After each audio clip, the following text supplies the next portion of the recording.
Ladies and gentlemen, boys and girls, welcome back to the Watchhorn Range. Before we get too far into today's video,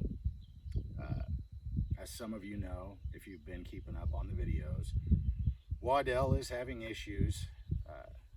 He's back at the proctologist. They've done every scan imaginable. I believe they've been shoulder deep. This week, I think they're going in from the top and trying to meet in the middle, some kind of Eiffel Tower ordeal. So we're going to take a quick moment of silence for Waddell's rectum.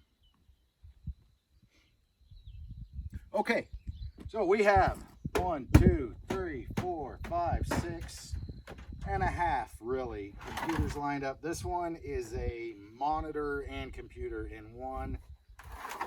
I want to know how many it takes to stop different calibers. We're going to tear into it. We got the Smith & Wesson M&P 1522 with the Trijicon ACOG on it. Believe it or not, this is the second most ridiculous thing you're going to see in this video. All right, here we go. Find the hole. All right, a friend of mine that I told I was going to do this video, he said that 22 was going to go through the first, second, and third to stop on the fourth. Brian, we're going to see if you were right. You're wrong, Brian. You were wrong. Just a tiny little bulge, just the littlest bulge you can imagine, just like Brian. Let's step it up a notch. The standard Glock 45 shoots 9mm naturally, so it's a pretty standard caliber. We'll see how it does, and then we'll try a 9 with a slightly longer barrel. All right, let's try out the longer barrel. The CZ Scorpion. We'll shoot away from the other 9. Here's where the Glock hit and where the Scorpion hit. Which one went through? Ooh. Ooh. So the Scorpion didn't go through, but the Glock, I'm guessing it found a nice pass through there, but it did not come through the second, but cut very cleanly out the back of the first, whereas the Scorpion didn't. I don't know what's inside these slowing them down. I'm not a tech whiz. And we have a fairly standard 1911 Smith & Wesson E-Series.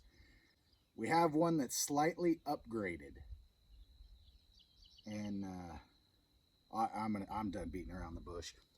This thing's just ridiculous. That is a 16-inch barrel. You could probably take out airplanes with this. Don't try that though. And of course, we're running Full Metal Jacket. It's 1911, so it's probably going to jam, or it's going to be a nuclear detonation. Here we go. Full Metal Jacket.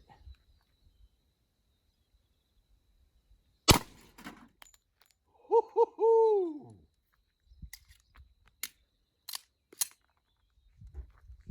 Smacked it center. This whole thing was rocking. Blew through the first, into the second. Out the second, into the third. Oh, no bumps. Okay, so 45. My 2 World Wars. It's in the lead. Let's try some bigger handgun calibers. Got the Magnum Research Desert Eagle 50 AE. This should do better than 45, but this was not in 2 World Wars.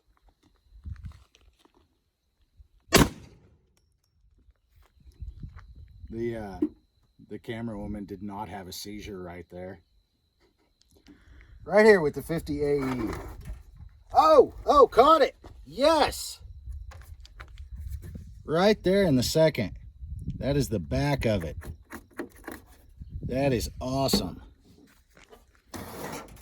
So, it really depends on where you hit, but we're just going to keep shooting them. I want to get through the whole thing. We got the 500 Magnum with the Underwood Extreme Penetrator. I'm hoping for extreme penetration. Everybody loves extreme penetration. Here we go.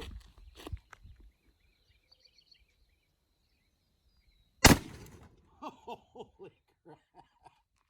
That thing just rocked. Hit it much higher than the 50 AE. So, blew through the first easily. And the second. Into the third.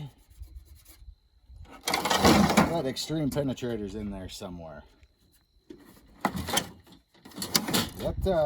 What about hitting it with a 500 Magnum 700 grain hard cast? It's gonna hurt, but I'll do it for you guys. For comparison, this is the 50 AE next to the 700 grain hard cast. You're welcome. You better go all the way through. Oh man. I'm gonna try and aim a little lower this time. It didn't work. 700 grain, it's a lot harder. A lot harder. That hole's significantly larger. So, through the first, into the second. I'm guessing that's where it started tumbling. Through the second, into the third.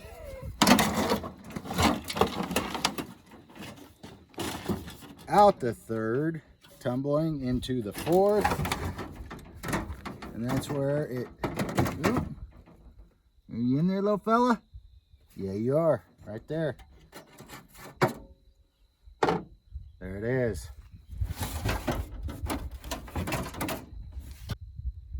Let's move on to rifles.